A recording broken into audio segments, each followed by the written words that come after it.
যে খবরে নজর রাখবো, সরকারি অনুষ্ঠানে এবার বাধ্যতামূলক বন্দে মাতরমের প্রথম 6 স্তবক বিজ্ঞপ্তি জারি করেছে। এই নিয়ে কেন্দ্রীয় স্বরাষ্ট্র মন্ত্রক সব রাজ্য সরকারকেও সেই বিজ্ঞপ্তি ইতিমধ্যেই পাঠানো হয়েছে। সরকারি অনুষ্ঠানে এবার থেকে বাধ্যতামূলক করা হলো বন্দে মাতরমের 6 স্তবক। বিস্তারিত জানবো, কৃষ্ণেন্দু অধিকারী আমাদের প্রতিনিধি রয়েছেন আমাদের সঙ্গে। কৃষ্ণেন্দু, কি নির্দেশিকা? দেখো, কেন্দ্রীয় স্বরাষ্ট্র মন্ত্রকের তরফে সমস্ত রাজ্য সরকার এবং কেন্দ্রশাসিত অঞ্চলগুলিকে একটা বিজ্ঞপ্তি জারি করে পাঠানো হয়েছে এবং তাতে বলা হয়েছে রাজ্য সরকারগুলিকে যে সরকারি অনুষ্ঠানে এবার বাধ্যতামূলকভাবে বন্দে মাতরম গানটা গাইতে হবে এবং তার প্রথম 6টা স্তবক সেটাও চিহ্নিত করে দেওয়া হয়েছে এই বিজ্ঞপ্তিতে।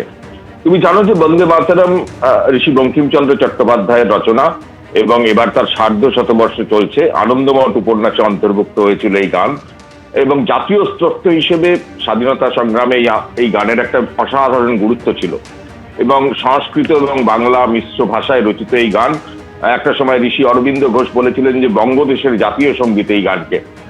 এই গানকেই এবার কেন্দ্রীয় সরকার বাধ্যতামূলক করছে সরকারি অনুষ্ঠানে সেটা গাওয়াকে এবং সেটাকে আজকে যে বিজ্ঞপ্তি কেন্দ্রীয় স্বরাষ্ট্র মন্ত্রকের তরফে রাজ্য সরকারগুলিকে পাঠানো হয়েছে তাতে বলা হয়েছে যে এই জনগণ মন অধিনায়ক জয় হে যে জাতীয় সঙ্গীত রবীন্দ্রনাথের রচনা, তার আগে এই বন্দে মাতরম সঙ্গীত সেটা সরকারি সংস্করণ সমবেতভাবে গাইতে হবে এবং তার 3 মিনিট 10 সেকেন্ডের এই যে ব্যবধান, অর্থাৎ যে 6টা স্তবকের কথা বলা হয়েছে 3 মিনিট 10 সেকেন্ডের তার ব্যবধান, সেটা সমবেতভাবে গাইতে হবে এবং এই প্রথম 6টা স্তবক সেটাকে চিহ্নিত করে দেওয়া হয়েছে এবং এটা কেন্দ্রীয় সরকার কোথায় কোথায় গাইতে হবে তারও একটা তালিকাও দিয়েছে।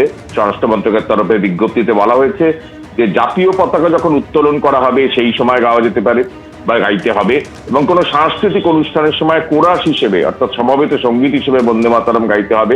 রাষ্ট্রপতির কোনো সরকারি অনুষ্ঠান বা জনগণের কোনো অনুষ্ঠান সেখানে গাওয়া যাবে এই বন্দে মাতরম গান।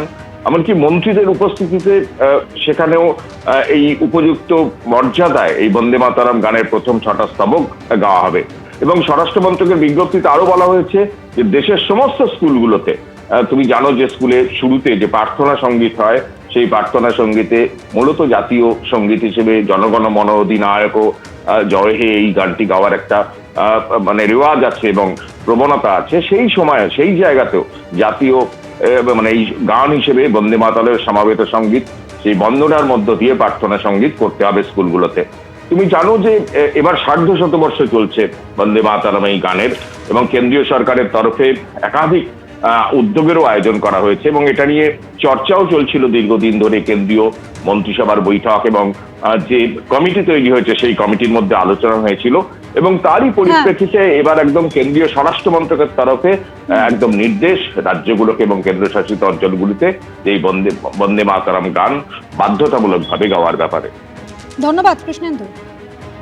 এবিপি আনন্দ এগিয়ে থাকে, এগিয়ে রাখে।